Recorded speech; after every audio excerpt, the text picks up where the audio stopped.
E como é que vocês fazem para quebrar, talvez, a barreira do medo?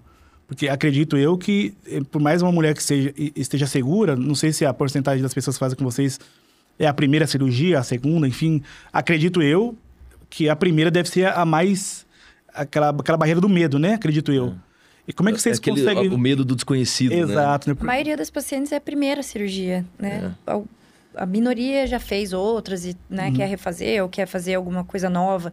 Mas cirurgia plástica, geralmente, as que nos procuram é a primeira. E o medo é muito presente, né? Medo de anestesia, medo da cirurgia, medo de morrer. As mães têm muito aquele medo de deixar os filhos, né? De por causa de uma coisa, por causa de uma vaidade. Exato. Vou morrer por causa de vaidade. Isso. Então, é muita culpa, né? A mulher, ela quer se sentir melhor, mas ela tem muita culpa envolvida em fazer um ato de vaidade. Tanto investir uma quantidade de dinheiro, de tempo nela mesma e não em outras prioridades. De assumir um risco desnecessário. Então, a gente lida, assim, né, com esse medo.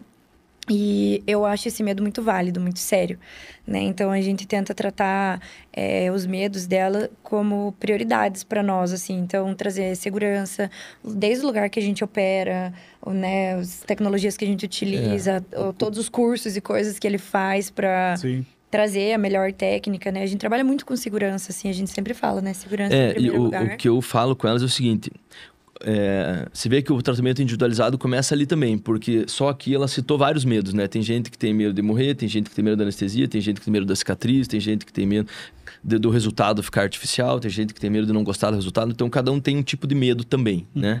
Então, aí, a gente entendendo o medo de cada um, a gente consegue ser mais assertivo na nossa abordagem para trabalhar esse medo, né? Mas o que eu sempre falo para os pacientes, que esse medo de morrer, esse medo de não dar certo, enfim... Eu falo para elas o seguinte, o medo, na verdade, se você for ver, é o nosso instinto mais primitivo, né? O medo, ele é um instinto de proteção, né? Quando você se vê em perigo, você sente medo.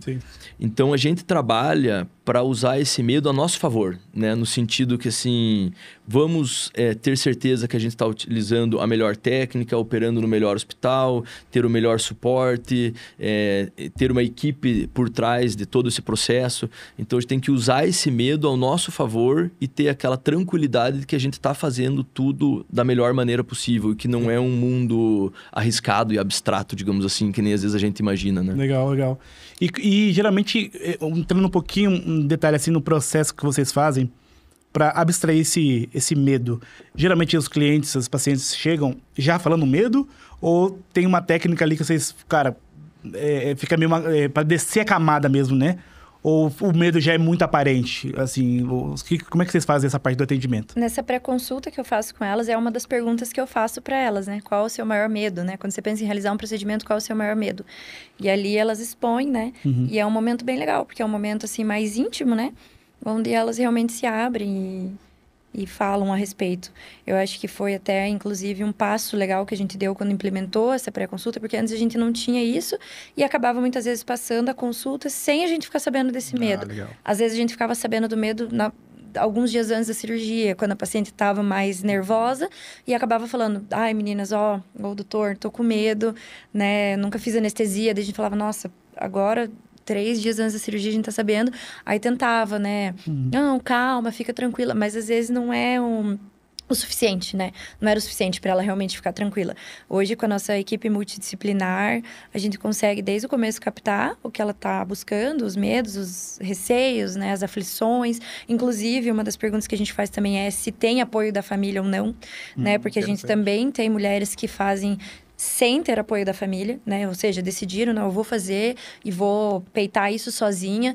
E é muito ruim, né? Quando não tem esse apoio, esse suporte, porque se acontece qualquer coisa, a culpa é muito maior, né? O arrependimento, enfim. E tem um pós também que precisa de um cuidado de terceiros para ajudar ali, né? Exatamente. Às vezes a gente percebe durante todo esse processo de conhecer a paciente que ela não tem, né? Esse suporte.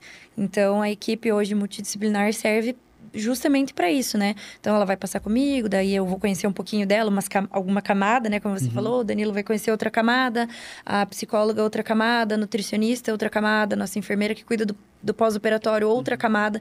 E a gente se reúne e conversa sobre isso, né? Para bolar uma estratégia que seja mais assertiva para que essa paciente fique confortável, né? Tanto nos seus medos, nos seus receios. Inclusive, até na parte quando o Danilo desencoraja elas a fazer cirurgia, né?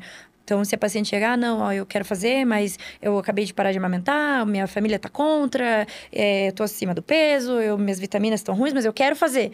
Então, ele chega e fala, olha, não é o melhor momento para você fazer, né, essa cirurgia. A gente realmente precisa cuidar de você antes. Eu digo bastante, a gente tem um trabalho para fazer com você, até que você esteja pronta, né, para encarar esse desafio. Porque é um desafio, né? O pós, a cirurgia, vencer todas essas etapas é um desafio.